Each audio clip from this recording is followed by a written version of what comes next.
As you wish.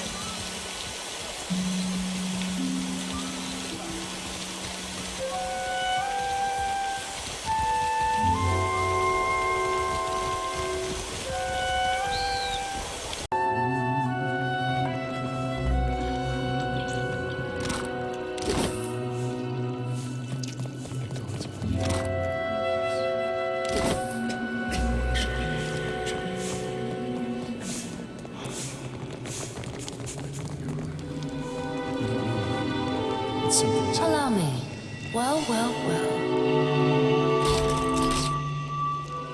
Don't mind if I do. Easily done. What say? My eyes are yours.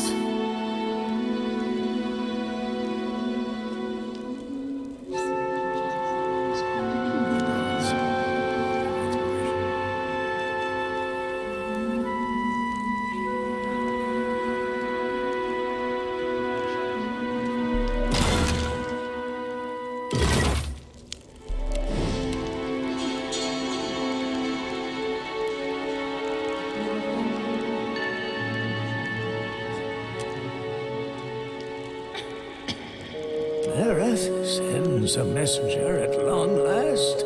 Finally, truly. Come closer to the altar. Come inside. The temple welcomes all to worship, most especially you. I ask only for no talking. Not until we pay our respects to Berath, to Rikuhu. Let us pray. Silent prayer? Where are the songs, I say? Did you learn this from Valians? Again, I ask that you please fall silent for prayer.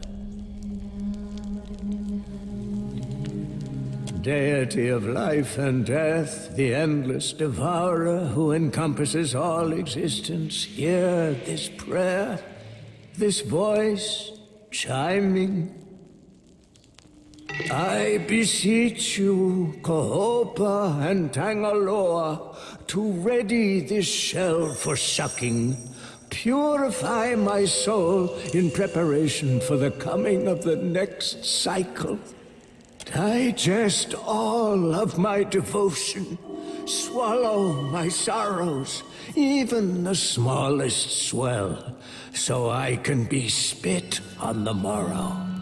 And Rikuhu, Berath, my god and goddess both, the eels that turn in ceaseless cycle, the new and the next and...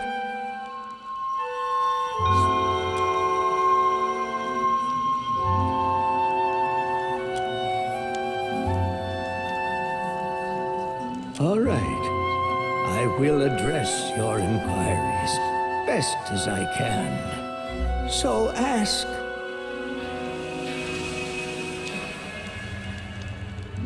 End of the turn. I'm nearing it.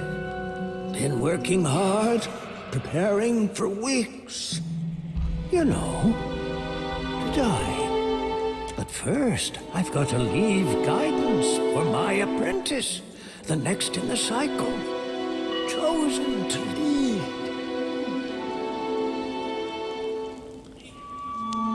Been wasting away for months. Can't say it's been easy, dying so soon. I thought about stopping a few times. Maybe you can see. I'm no death godlike. Berath bestowed not one in my generation with a chime. Not the next, neither. A flawed messenger like me can't open the crypts. So my best chance is to die. The same.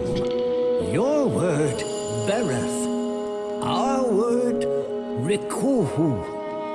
We worship the twin deal, the cyclic connection of the overworld and the underworld. Life and death. Life is Kohopa and Tangaloa is death. Born starving, they devoured all living things, swelling larger each. When they'd swallowed all of existence, they tried to eat each other next. Now all things pass through their entrails. The end of one enters the mouth of the next, from the underworld to the overworld and back. Again and again. Under the temple, carved in the mountain's caverns, lies an extraordinary maze of catacombs. So I've read. They're the Hanging Sepulchers, burial place for ancient Wana chieftains. The bodies are protected by Berath's best, roaming, always. Plus, the ways sealed by the deity itself.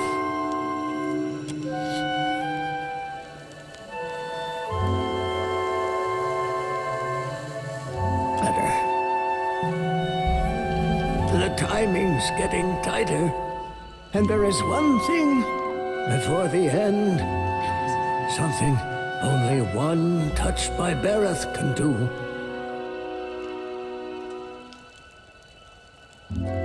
That's right.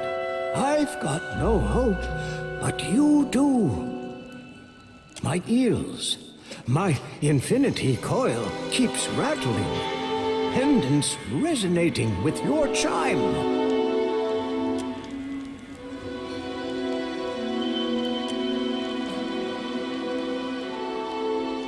I'd best not let this chance pass. There's a sacred text. The eulogy to Isaiah.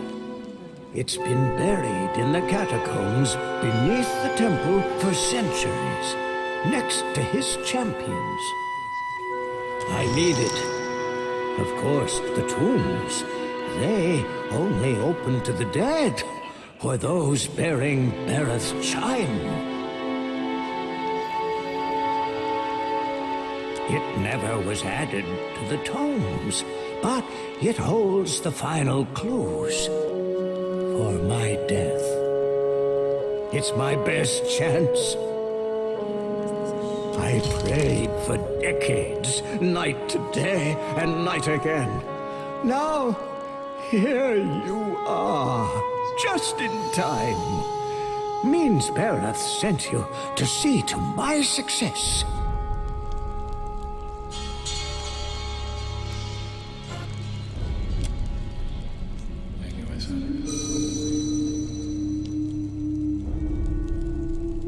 You're my best chance. Or only, maybe. Take the coil. It'll open the crypts. Bring me Isaiah's eulogy, and I'll teach you all I know of Berath's arcana.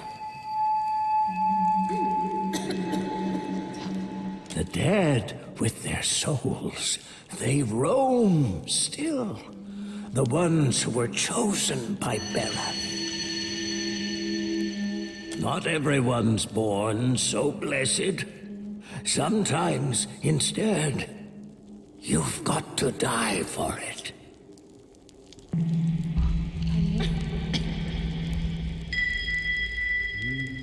Liturgies, instructions for ritual preparations, when and how, sermons, some histories too.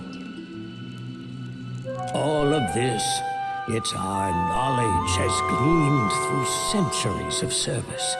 Now, I've got to leave it all behind for the next disciple.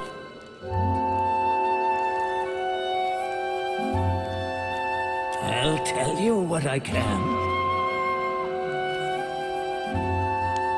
He's no Wana, nor a death godlike neither, but he was a High Priest of Berath. His hair was a Diran, a hunter, chasing the undead 200 years ago. read somewhere, one tome, he sailed to the Deadfire for a weapon abhorrent to Berath. Said the blade held a power most fearful. Thank you.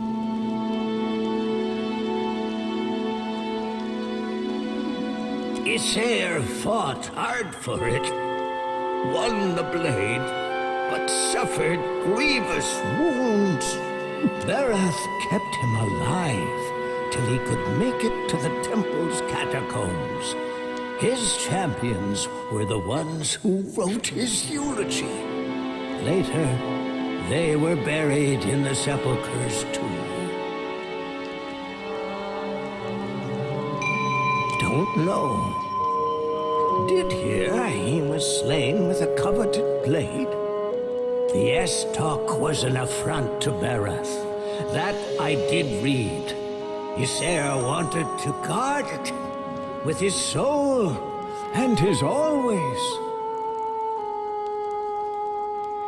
You've got to go outside on the lower walkway. Doors sealed up tight, though. Priests before me, all death godlikes, could open it. Door requires a coil, resonating with Berath's chime. Excuse me. But I haven't met a death godlike in my time. Not till you.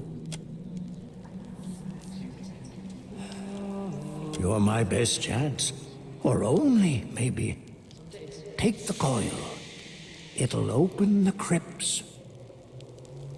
Bring me Issair's eulogy, and I'll teach you all I know of Berath's arcana. They're from the long-forgotten time, when there was only Juana living in the mountain. They got carved in even before the temple sprung up. Before there was Nekataka or a queen. They're well guarded, because not all of Berath's dead like the rest in their graves. All right. I will address your inquiries best as I can. So ask,